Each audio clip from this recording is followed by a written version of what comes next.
ભક્ત ગોરા તું ભાર. કેશવ ઉભો રે! ક્યાં જ ઉભો રે? કેશવ ઘરે નથી. બોલ, તારે શું કામ છે? કેશવને કહેજો કે હું કૃષ્ણ મંદિર પાસે સજા પૂરી કરવાનો છું, તો મને જોવા આવે. ચલ ભાગ અહીંથી.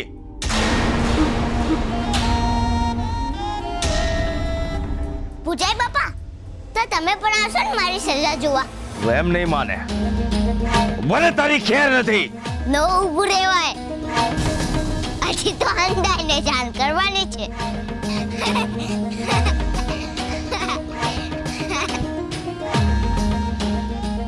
મારું જ કરેલું મારા પગમાં આવ્યું. ઘોરાના પગ મંદિર બાજુ ન ઉપડે એ માટે કંઈક તો કરવું જ પડશે. એની આંખોને કૃષ્ણ સામે આવતી મારે રોકવી જ પડશે.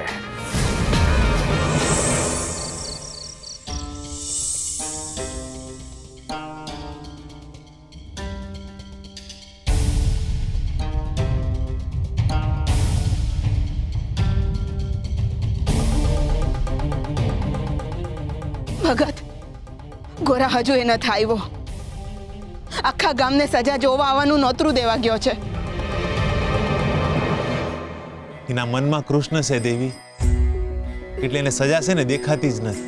પણ આવી રીતે કઈ લગ્ન હોય કે મોતને ન પાડી શકે? દેવી, લગ્ની અને લાગણી એ જીવનને મોતથી પરે છે. શ્વાસથી હાલતું હૈયું જ્યારે વિશ્વાસથી હાલવા માંડે ને, એટલે સમજવાનું કે હૈયામાં કોઈ રહેવા માંડ્યું છે. મારા ગોરાના હૈયામાં શ્રી હરિ રહેવા માંડ્યા છે. હવે હું મોત ને હું જીવન. પણ મારું હું, મારા દીકરાને સજા ભોગવવી પડે એટલે મારો શ્વાસ રૂંધાય છે. એના માટે તો કૃષ્ણ છે, પણ મારા માટે તો ફક્ત એ જ છે. મને તો લાગે છે કે એ અટાણે જ કૃષ્ણ મંદિરે વયો ગયો હશે. ના, આજે નહીં, કાલે જવાનું છે કૃષ્ણ મંદિરે. કાલે કૃષ્ણ મંદિરે જવાનું. કાલે કૃષ્ણ મંદિરે જવાનું. કાલે કૃષ્ણ મંદિરે જવાનું. કાલે કૃષ્ણ મંદિરે જવાનું. કાલે કૃષ્ણ મંદિરે. અહીંયા આવ, અહીંયા ઉભો રહે.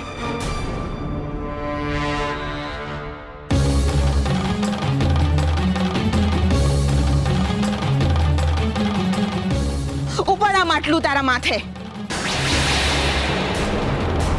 જોઈ હું રહ્યો છે મારી સામે? ઉપાડ કહ્યું ને, ઉપાડ.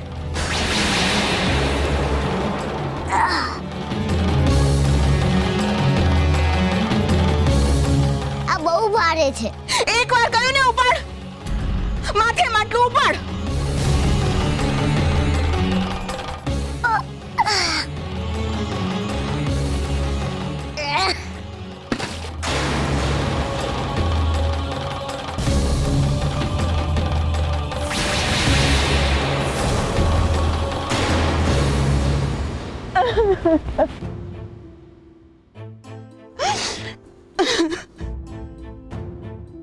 ગોરા, પથરાના કરતા વધારે ભારે હશે.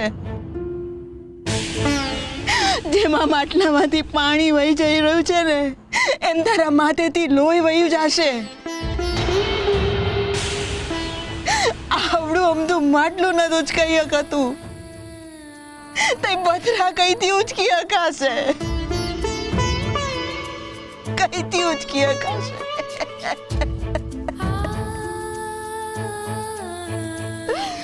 બાપા, માથી પથ્થર નહીં ઉચકાય.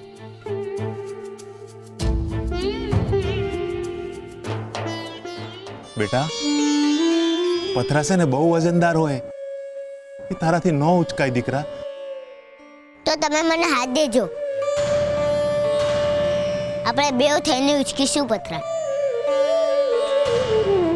ત્યાં જઈને માટલા નથી ઘડવાના, તે તારા બાપા હાથ દેશે. જે મદદ કરશે ને એને સજા થાય. તારે એકલા એક પથરા ઉઠાવવા પડશે. હું કામ ગોરા, હું કામ તે આવી જીત કરી? હું કામ જીત કરી? માં, તું રોલ માં. હંધુય થઈ જાય. અંધુય કોણ કરશે? હરી કરશે.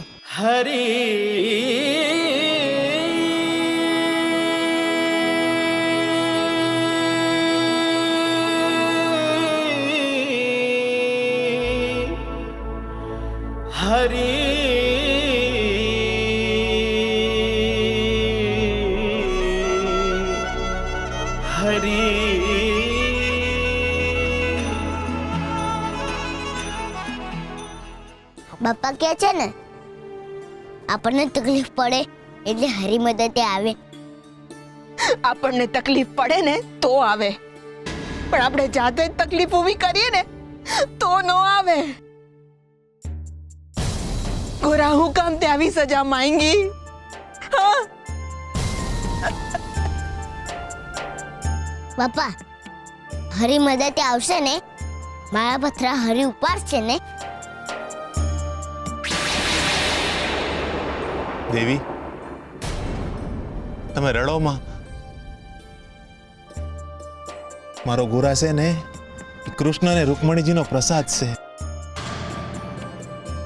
બાપા કૃષ્ણ મદદે નહીં આવે ને તો હું રૂકમણીજીને કહીશ, એ કૃષ્ણને મદદે મોકલશે.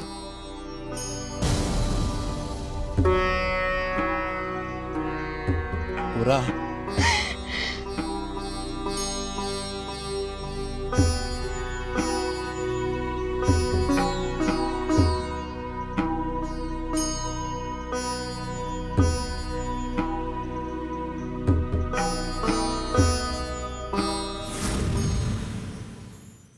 તમે પણ ન સમજતા.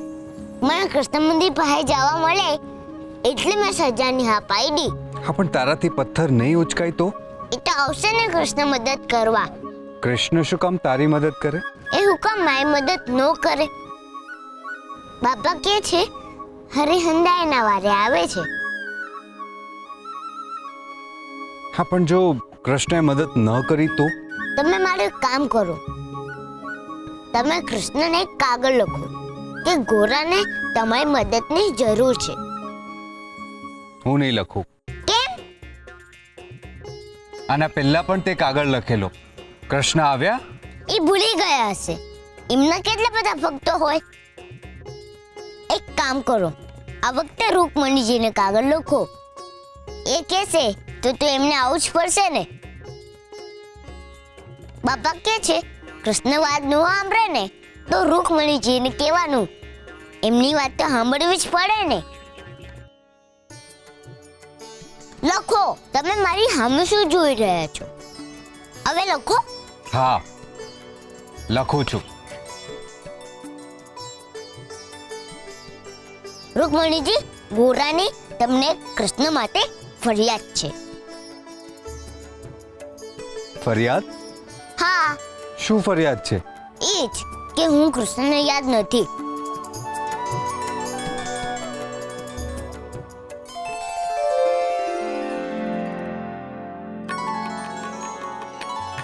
તમે મારા માટે કાગળ લખ્યો? ના, ગોરાએ તમને કાગળ લખ્યો છે. ગોરાએ મને? ભલામણ પત્ર છે.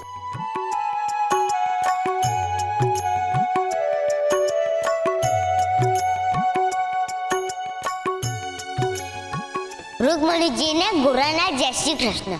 આપણે પહેલી વાર વાત થાય છે, પણ મેં કૃષ્ણને પહેલા પણ કાગળ લખેલો, પણ એ મારું કાગળ વાંચીને મને મળવા ન થયા, એટલે મેં એમની ફરિયાદ કરવા તમને કાગળ લખ્યો છે. મને ખબર છે એ બહુ મોટા ભગવાન છે. તમે તો એમને રોજ મળો જ છો ને. તમે એમને કહો ને મને એકવાર મળવા આવે. હવે હું મંદિર પાસે પણ જવાનો છું. મને મંદિર પાસે જવાની સજા મળી છે.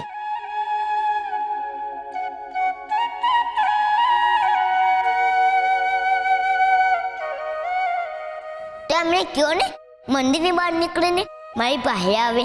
તમે એમને મારી ભલામણ કરજો ને રૂકમણીજી.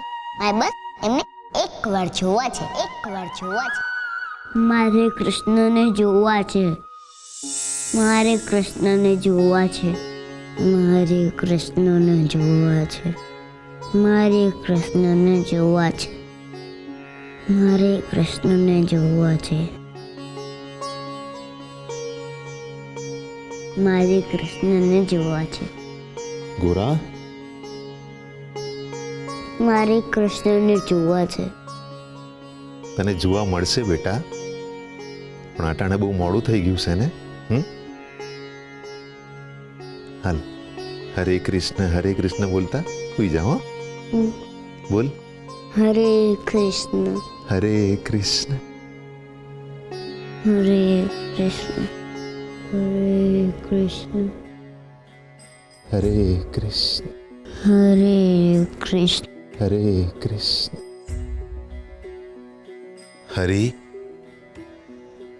મારા ગોરાનું હૈયું તારા દર્શન હાટું તડપી રહ્યું છે. એની ભાવનાની ભૂખને તારા દર્શનના અમૃતથી ભાંગજે માધવ. હરે કૃષ્ણ હરે કૃષ્ણ હરે કૃષ્ણ. હરે કૃષ્ણ હરે કૃષ્ણ હરે કૃષ્ણ હરે કૃષ્ણ. માં, મને હજી કશીને નવડાય ને, મારે કૃષ્ણ મંદિર પાસે જવાનું છે. ગોરા, હજી કેટલું નાવું છે તારે? હાલ હવે કપડાં પહેરી લે. બાપા, ગોરો સવારથી 4 વખત નાઈ રહ્યો, તોય એને હજી નાવું છે. બાપા, બોલો બેટા. ગોરા, બાપા, હું નાઈને ગોરો ગોરો લાગુ છું ને? એકદમ ચાંદા મામા જેવો ગોરો થઈ ગયો છે મારો ગોરા.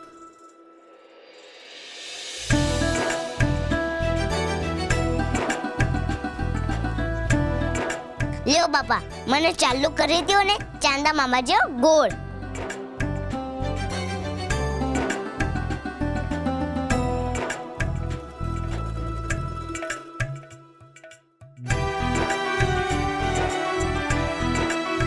હરે કૃષ્ણ. બાપા, કૃષ્ણ મન મળવા આવશે ને?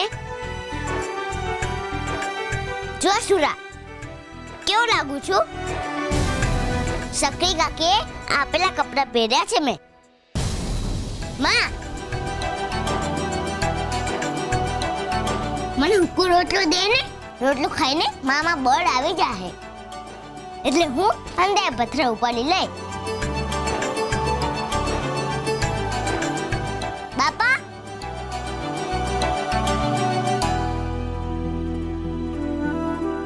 જ્યાં લગી કૃષ્ણ નહીં આવે ને, ત્યાં લગી હું મંદિર પાસે જ રહીશ.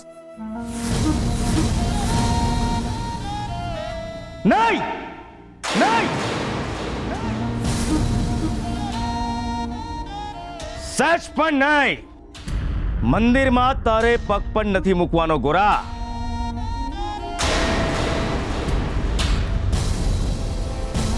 તારે પથ્થર ઉપાડવાની સજા મળી છે ને, એટલે ચૂપચાપ મંદિર પાસેથી પથ્થર ઉપાડીને રાજમહેલમાં પહોંચાડી દેવાના. હા, બહુ ડાયો. એ દોઢ ડાયા પરમાં તારા છોકરાને સમજાવી દેજે, ક્યાંક એની સજાનો પહેલો દિવસ એની જિંદગીનો છેલ્લો દિવસ ના બની જાય.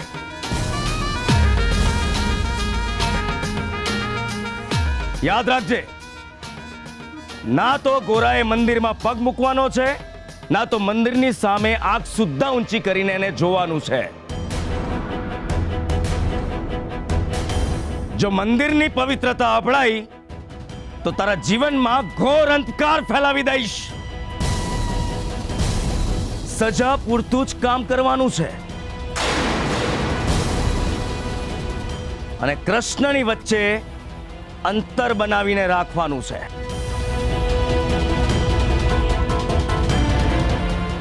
બાપા, હું કૃષ્ણથી અંતર નહીં રાખું.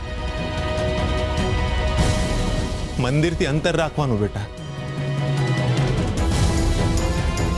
કૃષ્ણને છે ને અંતરમાં રાખવાના. હો, જય બાપા, હું કૃષ્ણને મળવા મંદિરે નહીં જાઉં, પણ કૃષ્ણ મને મળવા આવશે તો? નવરો નથી કૃષ્ણ જે તને મળવા આવે. કૃષ્ણ આવશે મને મળવા તો તમે એમને રોકી શકશો?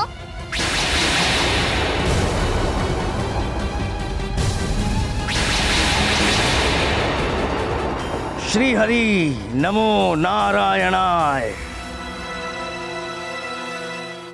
બાપા,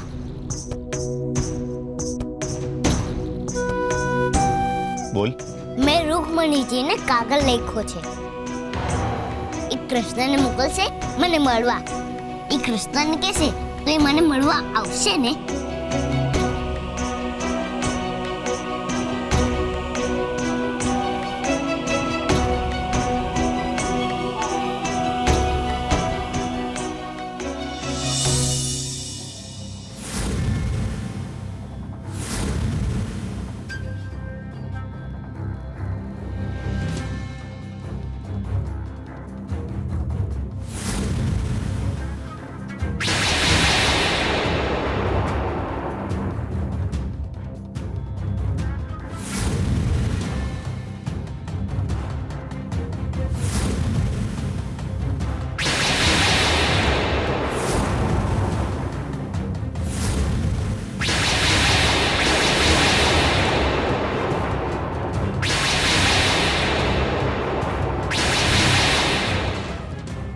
ગોરા,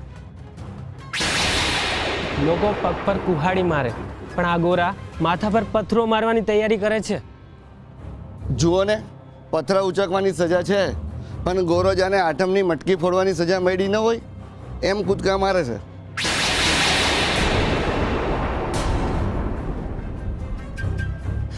ગોરા, સીધો ઊભો રહે ને. કઈ વાતનો આટલો ઉમંગ છે તને? કૃષ્ણને મળવાનું. માં, જો કૃષ્ણ મંદિર. બાપા, જો કૃષ્ણ મંદિર. નથી જોવાનું.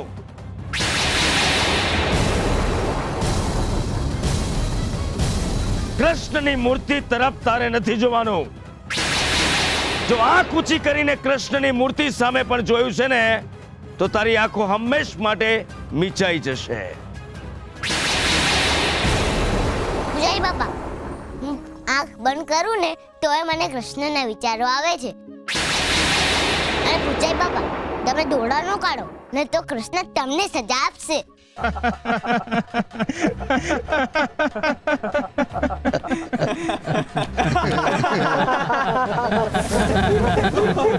અરે હસો છો શેના? અને તમે લોકો જોઈ શું રહ્યા છો? લઈ જાઓ ગોરાને પથ્થર પાસે અને એની સજા શરૂ કરાવો.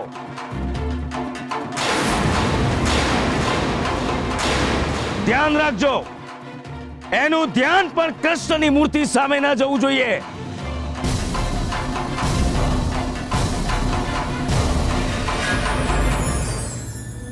હિંમત. હિંમત એટલે વિશ્વાસ સાથે આગળ વધવું.